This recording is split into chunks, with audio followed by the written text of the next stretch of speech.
Assalamualaikum warahmatullahi wabarakatuh dan selamat pagi kepada semua pelajar-pelajar 2 UIA yang cikgu sayangi sekalian. So, Alhamdulillah kita seperti yang cikgu janji, cikgu akan buat satu sesi Zoom untuk kita belajar tajuk kita sebab kita kesentukan masa dan cikgu pun tak mau kacau cuti. Jadi minggu ni sepatut sekolah dah kan. Jadi kita buatlah. Alright. So uh, hari ini kita akan sambung. Kita akan sambung uh, tajuk kita yang kita habiskan hari itu. Yang belum habis ya. Iaitu bab 9 kita. Iaitu tajuk dia pemanasan global. Okey. Tajuk pemanasan global. Jadi kita dah tahu apa maksud pemanasan global. Okey, kita dah belajar lah tajuk sebelumnya. Apa itu pemanasan global dalam konteks. Dan kalau pemanasan global ialah peningkatan suhu atmosfera secara berterusan. Ini suhu atmosfera meningkat secara berterusan. Yang melibatkan pertambahan gas CO2 iaitu karbon dioksida dan CFC, klorofluorokarbon dan juga bahan-bahan pencemar yang lain. Ingat, ya, peningkatan suhu atmosfera bumi secara berterusan. Secara berterusan. Dia tak pernah berhenti. Dia naik dia setiap masa. Okey. So untuk hari ini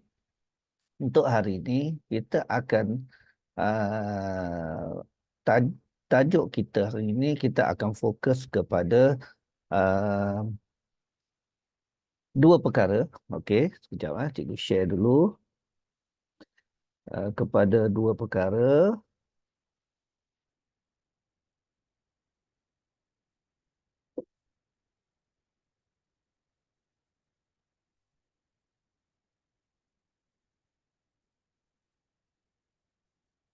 Okey.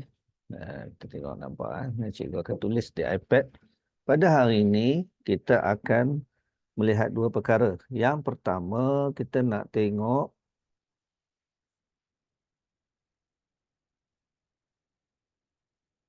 kita nak tengok 4 kesan. 4 kesan pemanasan global. 4 kesan pemanasan global dalam kehidupan kita. Kita nak tahu. Jadi ingat, kita akan ada 4 kesan. Yang kedua, kita nak tengok. Saat padam.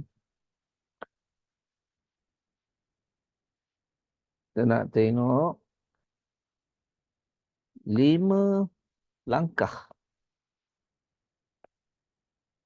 5 langkah untuk atasi pemanasan global. So, ini kita punya kriteria kejayaan kita pada hari ini. Kriteria kejayaan kita. Maksudnya, habis saja kelas, hampa semua kena tahu apa itu 4 kesan pemanasan global. Boleh sebut, boleh jawab soalan. Dan yang kedua, boleh menyatakan, menghuraikan 5 langkah untuk atasi pemanasan global. Okey, clear yang ni lah. Alright. Okey. Itu kriteria kejayaan kita. Okey, kita kembali kepada tajuk kita. Okey, kita tengok.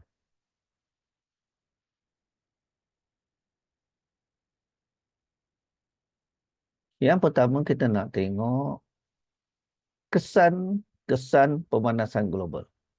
Okey, kita nak tengok kesan-kesan pemanasan global. Okey. So memang you all pun dah nampak kesan pemanasan global. Yang pertama iaitu peningkatan aras laut. Okey. Peningkatan aras laut ini berlaku akibat daripada dua sebab, iaitu pencairan ais di kutub dan yang kedua peningkatan suhu air laut. Okey, suhu air laut makin panas. Disebabkan apa? Disebabkan kita pernah bincang berkaitan dengan lapisan ozon yang semakin nipis, matahari direct ke bumi tanpa di blok oleh lapisan ozon. Peningkatan suhu air laut. Okey. Yang kedua, kita pun memang tahu di kutub utara sekarang, di kutub utara, air batu, ais di kutub utara mencair setiap hari. Mencair dengan bongkah-bongkah yang besar, semula dah jatuh. Dah cair. Dah cair menyebabkan peningkatan kepada air laut. Dan awak pun tahu, air laut masin. Bila air laut masin, air sungai tawar. Dia tak bercantum. Bila tak bercantum, dia akan tolak. Bila laut makin tinggi, dia akan tolak air tawar di tadi naik ke bumi balik, menyebabkan banyak kawasan bumi akan banjir. Okey? Peningkatan arus laut. Okey, kesan dia kalau kita tengok yang ni banyak berlaku hari ni. Mengakibatkan banjir besar dan hakisan. Menenggelamkan kawasan dataran, memusnahkan harta benda dan mengancam nyawa, menjejaskan sumber bekalan makanan dan air bersih. Ini kesan yang pertama daripada peningkatan aras laut. Kan? Selalu buat mind mapping kan? Kalau kita buat mind mapping, ingat kalau buat mind mapping, kalau cikgu selalu ajar, start buat dengan mind mapping. Jangan belajar direct. Jangan baca buku. Jangan baca buku, jangan baca saja. Tapi mesti libatkan baca indera. Okey, contoh macam ni, buat mind mapping. Okey, buat mind mapping. Tadi kita kata yang pertama, belilah kertas A4 dan sebagainya. Okey, kesan yang pertama iaitu, apa dia kesan pertama tadi? Kalau kita tengok apa dia kesan yang pertama,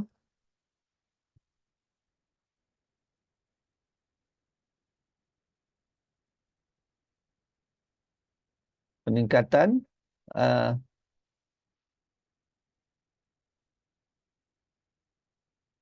sorry. Okey.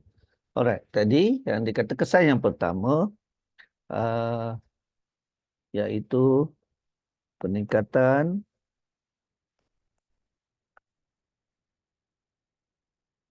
aras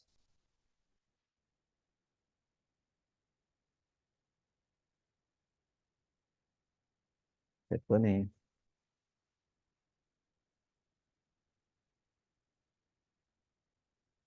Peningkatan aras laut. Buat mind mapping.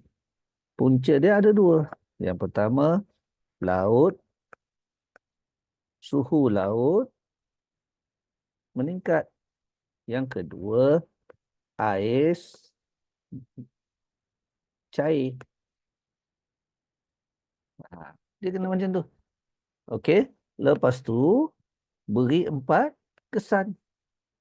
Kalau kita tengok pada buku teks, beri 4 kesan. Beri 4 kesan. Kesan pertama,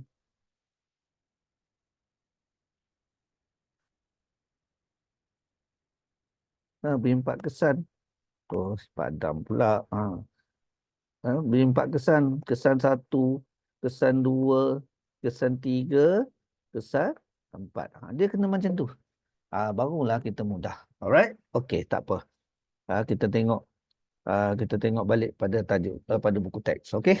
So, mesti buat macam tu. Barulah belajar tu jadi mudah. Alright. So, kita tengok.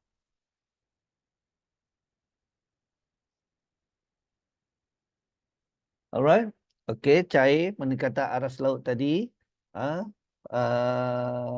Dan pencairan ais di kutub, peningkatan suhu. Itu yang pertama. Yang kedua, kemerosotan sumber makanan. Apa yang dikatakan kemerosotan sumber makanan? Biasalah. Maksud dia, makanan makin problem. makanan makin kurang. Ha? Sebab apa? Sebab ialah cuaca dah panas, air dah kurang, suhu meningkat. Sebab apa? Sebab pemanasan global. Pemanasan global. Jadi kemerosotan sumber makanan. Orang kalau kita tengok di negara seperti Utopia lah apalah, memang dia orang kemarau. Bila kemarau tak boleh bercucuk tanam. Okey, air laut menjadi lebih panas mengganggu ekosistem marin. Punca, air laut dah panas, marin, ikan habis. Okey. Lepas tu bila air laut meningkat, macam cikgu cakap tadi, sungai dengan laut ni tak bercantum. Dia tidak boleh duduk sekali. Dia tembak balik sungai, patah balik ke bumi, ke ke ke muka ke kawasan tanah daratan, menyebabkan banjir. Sikit-sikit banjir, sikit-sikit banjir. Habis kawasan pertanian. Sekarang ni banyak berlaku dah. Okey. Yang ketiga, bila dah terlalu panas, cuaca dah terlalu meningkat, tanah menjadi tandus dan tidak sesuai untuk pertanian. Dan sebab itulah sumber makanan makin merosot. Okey, itu yang kedua. Yang ketiga, gangguan cuaca. Yang ni gangguan cuaca ni selalu berlaku kat negara kita. Gangguan cuaca. Tiba-tiba kepala air lah, apalah, sebab kita pun cuaca dah tidak menentu. Nah, tidak menentu. Peningkatan suhu menyebabkan memang tidak menentu. Kalau kita tengok ada 5 sebab disebabkan peningkatan suhu menyebabkan gangguan cuaca, iaitu akibat banjir, ombak besar, taufan. Jadi benda-benda macam tu menyebabkan kalau kita tengok kemusnahan flora dan fauna, taburan taburan taburah hujan tidak menentu. Kalau kita duduk di Kedah ni, hujan setiap hari hampir. Tidak ada musim. Menyebabkan orang tanam, orang yang mengusahakan getah ada masalah. Hujan tak boleh menoreh. Okey. Ada juga kawasan yang memang panas terik. Terdapat kawasan mengalami kemarau yang teruk. Dan yang paling terdedah pada negara kita iaitu udara menjadi kering dan jerebu mudah terbentuk. Itu yang kena batuk. Jerebu kalau awak tengok, ada musim kalau kita naik Jambatan Pulau Pinang, gelap macam malam. Padahalnya bukannya mendung tetapi jerebu. Partikel-partikel halus tadi, partikel-partikel debu tadi bahaya dan dia membahayakan kesihatan kita. Okey. Kesan yang keempat iaitu masalah kesihatan. Yang ni, empat masalah kesihatan. Yang pertama, gelombang haba. Selalu dulu ingat tak, pada bulan berapa kita sampaikan sampai hari ni kesan dia tahu. Macam mana puncanya you all sekarang dah tak pakai baju sekolah, pakai t-shirt. Sebenarnya pasal apa? Suhu meningkat. So, isu dia adalah gelombang haba. Menyebabkan strok haba dan dehidrasi. Ingat tak? Bulan tahun lepas kan, bulan 3 awal tahun kan, kita tak boleh buat aktiviti luar sekejap hari tu. Kena cek suhu boleh naik sampai 40 darjah Celsius. Ini punca daripada peningkatan suhu. Sampai hari inilah pakai baju sekolah, tak pakai uniform, pakai t-shirt kan. Pasal takut stroke haba. Yang kedua, boleh menyebabkan kehilangan nyawa. Kehilangan nyawa, boleh meninggal. Ada yang meninggal. Duduk panas lama-lama, kurang air, terlalu panas, tak cukup tidur, dehydration menyebabkan boleh bawa kematian. Bahaya tau. Jangan simply nak duduk tengah panas ikut dan tanpa ready. Okey. Dan yang ketiga, meningkatkan risiko pelbagai penyakit berkaitan haba seperti katarak dan kanser kulit mata. Katarak mata. Okey. So kalau kita tengok statement yang dibuat, kematian seramai 135 orang di India pada April 2016 akibat stroke haba dan dikaitkan dengan cuaca panas yang melampau. Okey. Yang tu. So kita dah bincang tentang empat kesan. Okey, kita dah bincang tentang empat kesan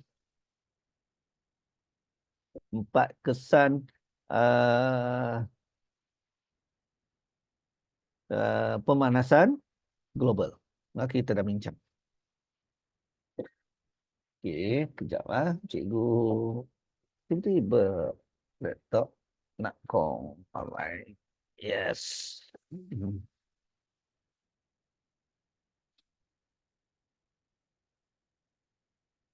Okey.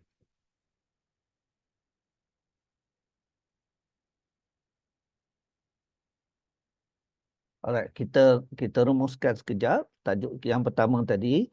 Okey, kita rumuskan ada berapa kesan pemanasan global? Ada empat eh, ada ada empat kesan pemanasan global.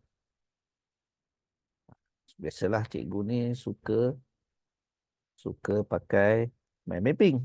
Nah, kesan yang pertama peningkatan aras laut. Kesan yang kedua apa dia? Makanan. Kemerosakan makanan.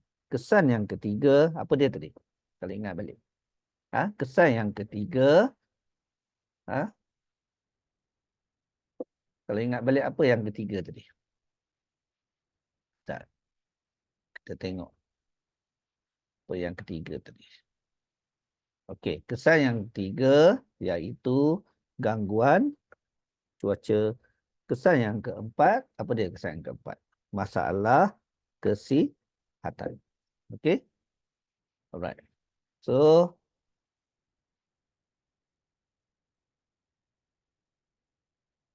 alright. Masalah kesihatan. Jadi kita dah bincang dah.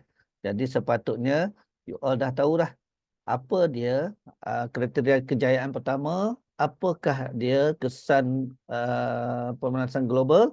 Kesan pemanasan global, ada empat kesan pemanasan global, iaitu peningkatan aras laut. Yang kedua, kemerosotan sumber makanan. Yang ketiga, gangguan cuaca. Yang keempat, masalah kesihatan. Nanti hurai lah. Bila mai soalan dekat bahagian kebat, kena hurai lah. Apa dia masalah kesihatan, apa semua. Nanti huraikan lah. Okey, kita bincang secara umum dulu. Okey, selesai kriteria kejayaan pertama. Kita tengok perkara yang seterusnya. Iaitu kita nak tengok apa dia langkah-langkah. Kita nak tengok yang seterusnya iaitu langkah-langkah mengurangkan pemanasan global. Ada lima langkah langkah kurangkan pemanasan global. Nanti buat nota, guna-guna nak masing-masing no? Okey, cikgu nak bagi selesai dia dulu. Okey, yang pertama kita kena buat amalan 5R. Okey, kita buat amalan 5R. Okey, alright, kita buka buku teks lah, senang no. Amalan 5R. Okey.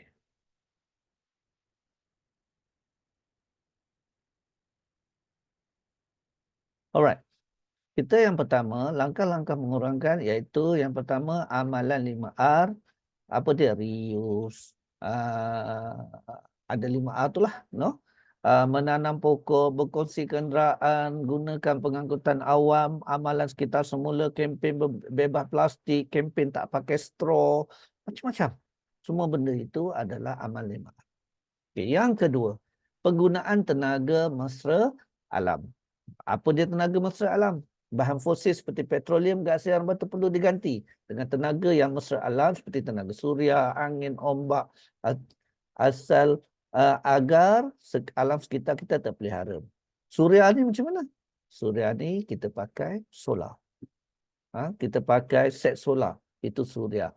Kalau negara yang punya angin yang banyak, dia pakai kincir angin untuk hasilkan elektrik. Kita tak mau dah pakai sumber yang tidak boleh diperbaharui, yang habis, iaitu seperti petroleum, tak boleh. Arang batu, boleh. Topik sumber ini, awak akan tengok banyak pada tingkatan 3 nanti. Okey. Yang seterusnya, apa lagi? Okey. Yang seterusnya iaitu kerjasama antarabangsa. Okey, macam-macam lah kerjasama dengan UNESCO dan sebagainya. Lepas tu, uh, ada juga pendidikan. Sebab itulah hari ini kita belajar kenapa kita kena tahu isu alam sekitar ni. Pasal kita nak jaga. Sebab isu dia sekarang peningkatan suhu dunia. Okey, sebab tu kita belajar. Dan yang terakhir adalah penguatkuasaan undang-undang. Macam-macam lah. Tak boleh bakar di tempat terbuka. Ini. No? So, 5 langkah. 5 langkah. 5 langkah untuk mengurangkan kesan pemanasan global. Okey, kalau kita tengok balik, apa dia 5 langkah kesan pemanasan global? Kita tengok balik. Nah, kita akan buat rumusan untuk kriteria kejayaan yang seterusnya. Okey. Kita tengok. Okey, yang pertama, amalan 5R. Yang pertama, amalan 5R. Yang kedua, kita kena guna tenaga mesra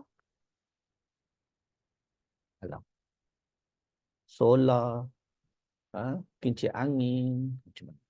Yang ketiga, kerja sama antara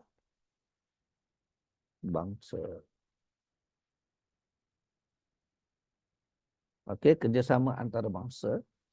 Yang keempat, pendidikan alam sekitar. Dan yang terakhir, undang-undang. Ini saja yang boleh memastikan bahawa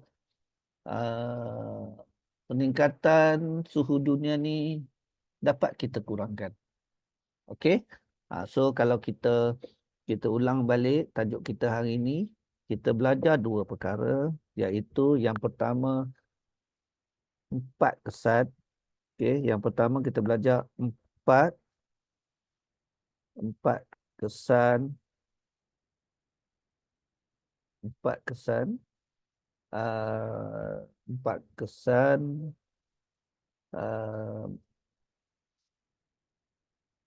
dan yang kedua kita belajar 5 langkah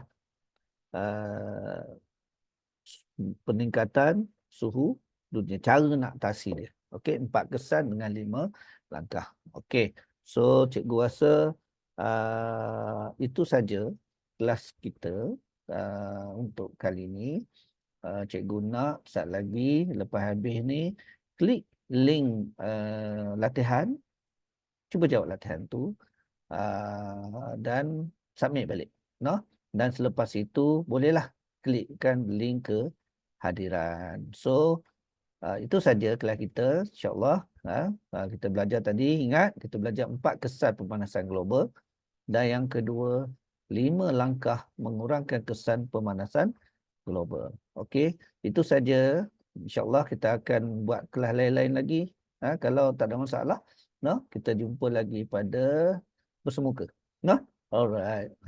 Selamat kembali ke sekolah. Assalamualaikum warahmatullahi wabarakatuh. Terima kasih semua. Bye.